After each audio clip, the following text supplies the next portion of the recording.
Human-centered AI. How do these words define where our money, mindset, and mastery are going, and why do you care? As an attorney and investment professional with nearly 2 decades of experience consulting to governments, entrepreneurs, and investors, I have the privilege of being at the intersection of those that shape and catalyze the world as we know it. Let's briefly acknowledge what the promise of AI is and what's beyond that narrative. The promise and the results so far. AI's foundational promise is to augment human capability. AI has been advancing rapidly over the past few years, but most people are falling behind. Anyone who's a great marketer or lobbyist can make augmentation fit their narrative. But when we look at what components of the shapers and catalyzers of resources are, we can move from an idealistic to a pragmatic understanding of the consequences. So, what shapes our world as we know it? How we see the world is how we speak about the world, or more precisely, how we are spoken about the world is how we see it.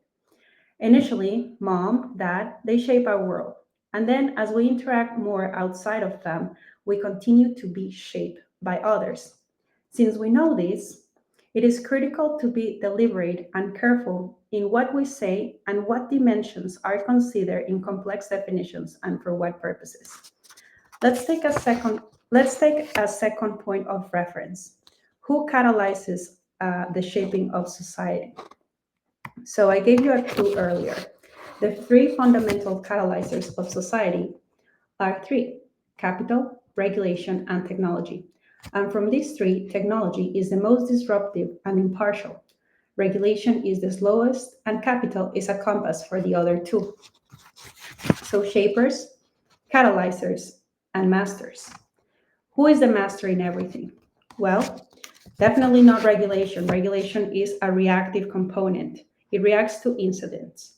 So, it's not regulation.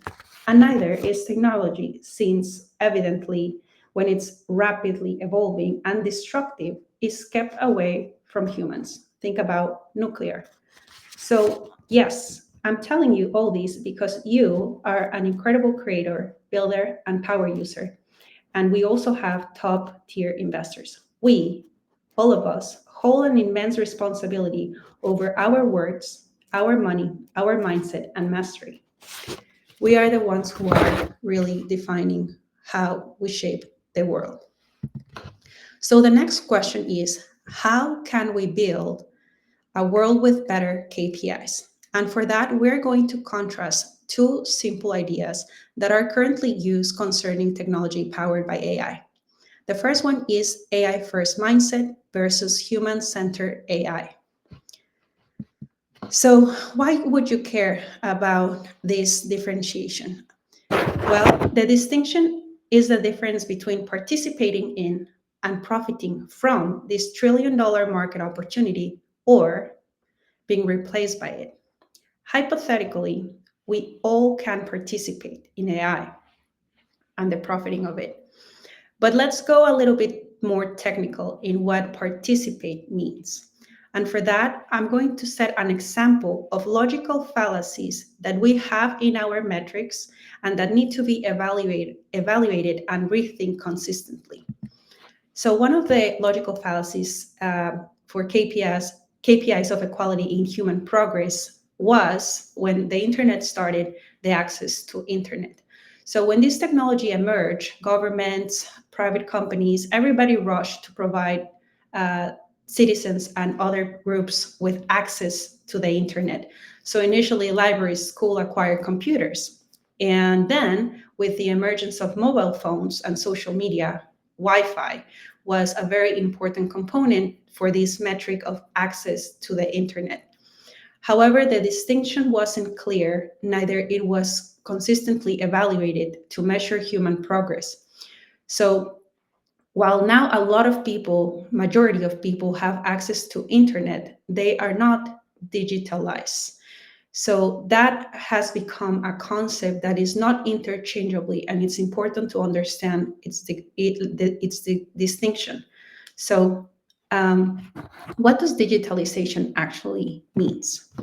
Well, in a very simple definition, what it means is the process of leveraging digital technologies to transform business models, creating new revenue streams and value producing opportunities. So let's stay there for 1 second because this concept of digitalization, it can still be applied to AI. So previously we thought, we need access to the internet. Now we need access to AI, but access is not enough. We need to teach people how to be part of a digitalization process.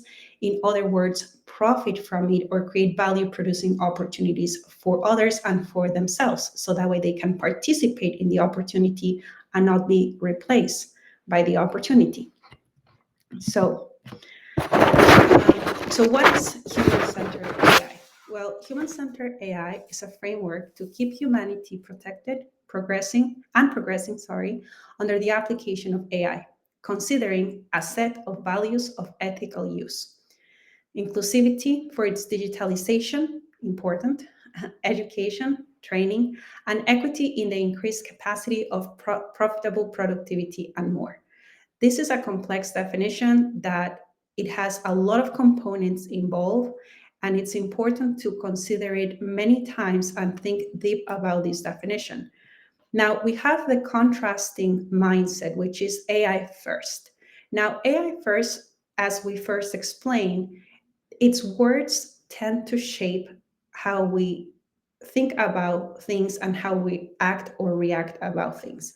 So the AI first mindset, it begins with technology as the priority, with this automation, with this fallacy of augmentation, but really it's a matter of replacing.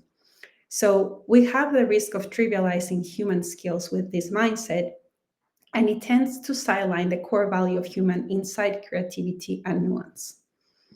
So, some of the characteristics of AI first mindset is that it suggests that human roles are replaceable, prioritizes automation over augmentation, values efficiency above human development, and as I said, it risks trivializing essential human tasks and skills. Now, human centered AI, by contrast, it prioritizes humanity and the enhancement of human capabilities. It doesn't replace a human. It actually it's explicitly designed to foster meaningful human work. So the difference is significant, and some of the characteristics of human-centered AI is that it prioritizes augmentation over automation. Now that sounds superficial, but we can go deeper. It's designed explicitly to enhance human capabilities. It views humans as indispensable partners, not obstacles. It encourages meaningful, purposeful, and strategic human work, and it elevates tasks and humans uniquely excel at, as insight, creativity, judgment, and empathy. Now, there are some quiet threats about AI first mindset and just prioritizing AI. One is that, yes, it's really fast to be implemented, so it's fast, but it's also inflexible and it's short term thinking versus human centered AI, which is really long term thinking, and it's thinking about how a human will interact with this technology and what are the consequences, not just for one human, but for society. Now, the other quiet threat about AI in general is that currently it has a subsidized cost. Now, when something is given to you at a cheaper cost and you make yourself very dependable in this type of technologies, whenever there's a shift in cost, businesses will struggle, people will struggle. We can see that in contrast as an example with interest rates. So money was very cheap for a long period of time, and people became over dependent to credit. And then when rates shifted, then a lot of businesses are in trouble because they were not able to predict or plan accordingly. And that can also happen in other things that are subsidized. And well, the overdependence, I think that I explained that as part of the example. A few other threats are obviously bias and discrimination. AI is a technology that, it's not like fire. Fire is in nature and it was a technology. This technology is designed and built by humans, and humans, we come with a bias based on our context. So we have to be super, super intentional and deliberate when we are producing technology of this type. Now, obviously, the more it's concentrated in a few hands, it's prompt for misinformation and manipulation. And there are security risks and concerns about, all the information that you provide to a computer and then somebody else that you don't want having access to this information. Then some of the most obvious ones and more difficult to just solve is the existential risk. Like we don't really know how this aligns with human goals. There's a lot of consequences that we cannot foresee, and those that we can foresee, we're not 100% sure that we want to avoid them because they are part of human and societal progress. And the other thing is economic inequality. This is a huge one, and I think we're not addressing it from the right perspective. As AI is meant to augment human capability, and that means producing activities or value producing activities, that means capital or money. So we are expected to evolve our compensation models as capacity of humans increase and capacity of companies increase in production. So those are important. Now, choosing and catalyzing human-centered AI. Doing this, choosing to do it, being deliberately building human-centered AI and funding it, it's not a technical decision. It is an ethical commitment to humanity and their dignity as a species. So technology is to serve and enrich and uplift civilizations, and that's exactly how we should treat it. It's our tool, not our master.